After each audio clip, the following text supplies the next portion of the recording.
tuloy po tayo. So, ayan po. So, tapos na po tayo mag-record ng ating presentation, ng ating lessons, gamit po ang PowerPoint presentation. And this time po ay papakita ko po sa inyo kung paano po right after po natin mag-record ng ating presentation. Of course, hindi pa po tapos yun. So, may konting edit pa po tayo dito sa PowerPoint.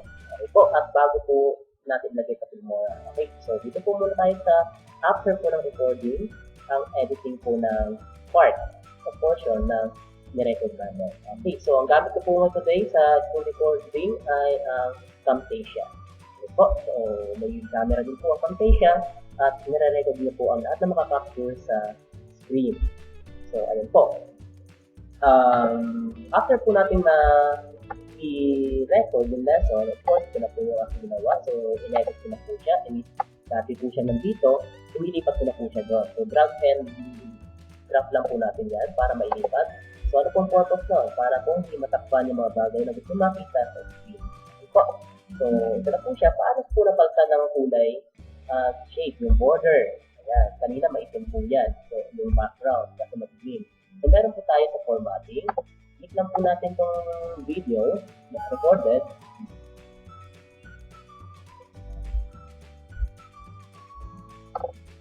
Ayan. And then, punta tayo sa formatting. Okay, so sa formatting, we can change the border here. Ito, meron tayong video border. Ayan, so may mga kulay yan. Meron naman tayong video shape. So, kung anong piliin mo, yun ang shape ng, ng video mo. Okay, so pinili ko lang itong paglo. Then, yung IH niya ay 4. Okay, so yun po. So, pwede tayo mamili na kahit anong design ko. And then, pwede rin tayo mamili dito. Ayan, so mga revenue na yan.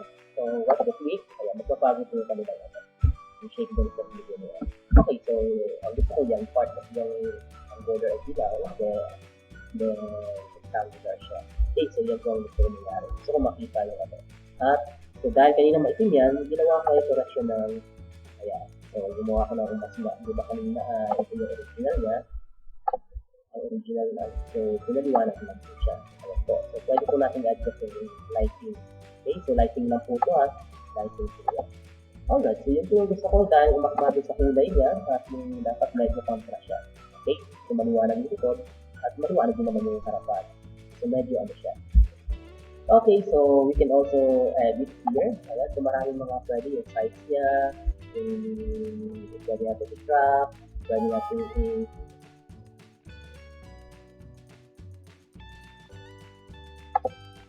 may lumalabas na, may nag-error na. Okay, so ayan, pwede natin siya i-play. Ito, meron naman siyang print button. Pwede natin i-forward. At pwede rin naman natin i-right click. Ayan, para naman i-trim. Ayan, so may mga button dyan na additional para ma-edit yung video dito. So meron kayong gusto i-edit na dito, yung part na boses na gusto yung tanggalin, pwede yung tanggalin dito. Okay, para hindi na matrabaho sa Filmora. Sa Filmora, more on audio na lang, background music, transition and animation, text. Ayan. So, yun na lang sana ang lalagay natin ito. Okay, so this time, so ang gagawin ko dahil okay naman siya, at mamaya ko na i-edit yung halimbawa, okay na yung aking record ng video with audio, at mamaya ko na i-enter sa Filmora, so okay na po ako dyan. So, in-edit ko lang yung background, yung kulay, at saka yung border niya. At sa Filmora, hindi mo na may edit to. Okay po. So, next is na-edit ko na po siya. Ayan po, nailagay ko na siya sa video. So, babagin ko na lang yung kulay. Ayan, border. Ito yung border. White ang border niya. Ayan, so, pakipalo na lang po. At habang ko nag-edit. Okay po. So, bawat slide po na may picture kayo, i-edit ko. Kasi yun po yung recorded po siya isang buo. Pag tuloy po natin yan, isang buo po yan. Hindi po siya iwan-iwalay. Okay, so tuloy-tuloy lang po yan. And then, ayan, sa formatting, ayan, ginagawa na. Dati nasa baba yun, pinagpilakon ko kasi tatakpan yung text. And then, ginagawa ko naman sa gitna. Lagyan natin sa gitna. Border, lagyan natin sa border. Paranas. Ito mo na ina. Ayan. So, maganda sa kanilin na ito. Ito, hindi ko na ginawa ng background. So, simple ko lang lahat. Pwede yung lagyan ng design. Ayan, ang design yung ito, yung ating slide. pwede tayong mamili dito ng design, sa pangkalahatan. Mas maganda kung may transition yung mga text para nare-reflect siya. Okay? So, alam po. Sabi ko lang sa kapit ko. So, tayo na further. Okay. Editing ko lang po ng aking record. So, install lang. Ito yung sinamit mo kasi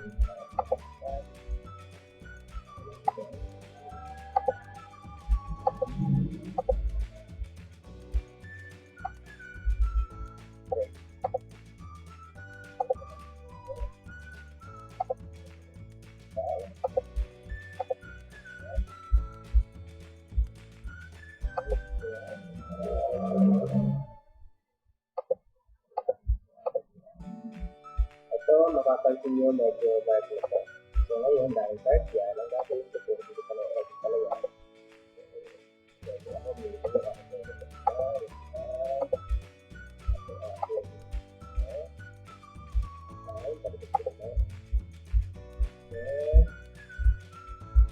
correction ng full down, nag-lighting, pinanit ko, yung brightness, para medyo lumiwanag din yung background ko. So, kumpara natin sa preview, mag-look siya. Ito.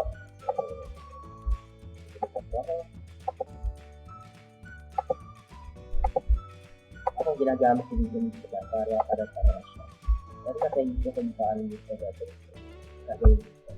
Basta po hindi siya nakakaagaw na attention sa manonood. So, yun po. Tapos, marami na sa photo.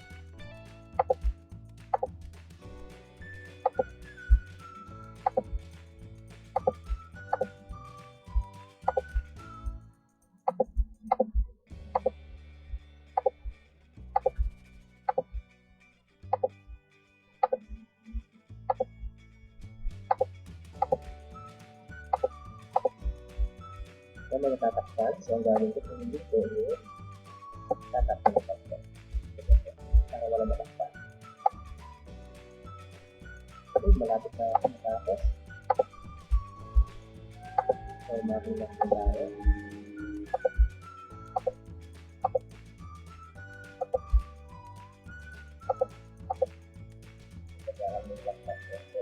Habang tumatagal, habang lumalaki yung ating time, so marami yan. So, mapapansin nyo na bumabagal siya, na-slow down, at nagsalat. Then, sabihin, malaki na ako kinakain yan. So, ito po memory na ating laptop. Kasi gumagamit ako ng application. So, recorder ko, then PowerPoint, sabi mga video pa. So, ito na open pa ako ng tab.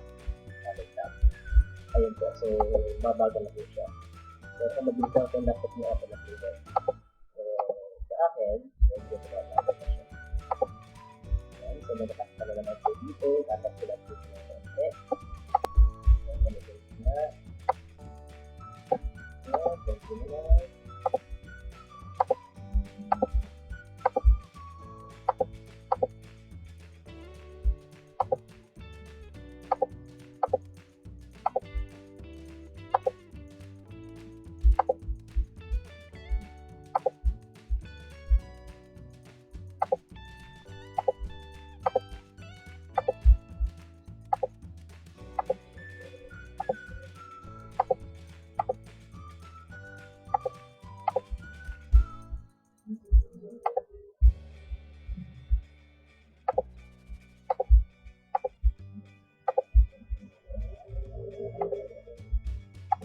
Explore lang po sa mga ginagawa natin at mauumay din po kayo.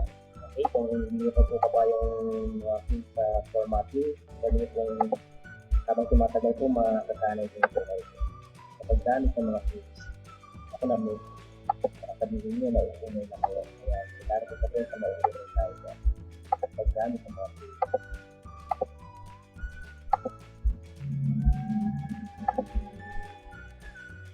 Pero kasama ko dyan, kasama thoughts.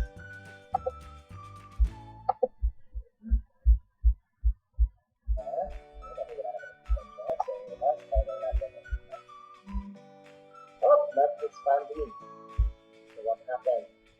Pag ganyan na-expanding dito lang po na mag-function sa edit, pag ito yung gagawin yun. Yung also, kaya nito matapos yung loading niya. So, dapat save na save tayo. So, hindi ko alam kung nag-save sila. Pero nag-save na save sila. So, pag nawala na po yung umiikot, save na po natin. Alright, dapat lalo nag-save tayo. Just in case na magloko, mag-error, ang aking ginagawa, yan, na-expanding. So, kahit magloko, mag-search yan, tapos na-save po natin, pwede po natin i-reset. Ayan. So, i-type po natin, yun, nagpagabaga na siya. Kasi medyo malaki na po yung aking ginagawa. Dito sa PowerPoint.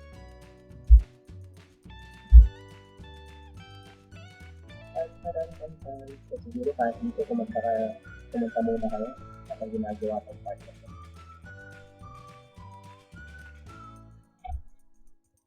Ano na ang magsabi at mahal mo rin at sinabi mo ang pag-ibig ko. Okay, ito na lang i-edit ko yung video. Parang guys, almost done. Okay. So, napansin nyo from very beginning hanggang sa video, dito na po yung aking format. Pare-pareho. Para hindi mahirap mag-edit. Sa inyo kung gagamitin price, na may gumagamit ko na marami at parang hindi komplikado yung isa hindi mo na memorize, hindi mo alam kung ano yung nilalagay mo. So, isa mo na hindi na pala makikita na. Okay. So, last part, save. Okay, and done. Ayan, tapos na ako sa recording gamit ang PowerPoint. Ayan, nag-e-error na. Tapos na rin ako sa editing, formatting ng video. Ayan, sa editing ng bawat slide. Okay. So, ang ginawa ko dito, okay na pinag-roll ay yung slide. Ang time ko ay, transition ko ay nakamod. Okay, kapag 365 ang gamit natin, meron tayo mapapansin dyan na mode para maganda yung transition. Sunod yung kanyang bawat slide, pagpunta sa kapalit ng slide, sunod yung pagkaka-transition yan. Okay, so yun pwede natin. Merge po yung kanyang transition. Alright, so final, na-save na, is yung file, save din tayo ng video. Okay, so ang ginagawa po natin dito, go to the file, click save as. Ayan, so hanapin po natin yung folder kung saan natin i-save. Ayan, ang aking ipapangalan dito is sample video for tutorial. Ayan po ang aking ipapangalan. So, ano pong formatting? So, ang formatting po natin is MP4. Ito po siya. FX-4 video MP4. That's MP4. So, yan po yung kanyang out from PowerPoint to MP4. And then, saan po siya i-save? So, click lang po natin po. So, pupunta po tayo saan natin save. So, ako, i-save ko siya kung medyo malaki guys. Okay, dyan na po sa labas. Okay, save. So, hindi pa yung tapos. So, lilipat ko pa lang po yung location. Ayun po, nag-save na pala. Guys, so, so, mapapansin nyo, kapag video na, PowerPoint ng video, mayroon ka ng audio, video na extra siya, mapapansin nyo, matagal ang video save siya. Okay, kasi nga pinagsasama-sama niya from first slide to the last, up to the last, yung lahat ng video na nag-record sa audio, yung mga medicine. Okay, pwede sa sinocombine niya to make it as one video. So, meron ka mga transition, animation, na sa PowerPoint, kasama rin po yan. So, marami kang ginawang PowerPoint, at maraming slide ang ginawa mo, sa isang lesson mo, so, expect na medyo matagal yung saving mo. So, marami kang transition, animation, so ano na pang nilagay mo, diba? Sobrang dami na meron. Okay po, so dito sa akin, meron akong video na kalagay, so medyo matagal po talaga ito. So, ang gagawin ko po, ito siya, maghihintay lang ako. Waiting po. Alright, so, wait po natin until matapos po yan. Okay, so,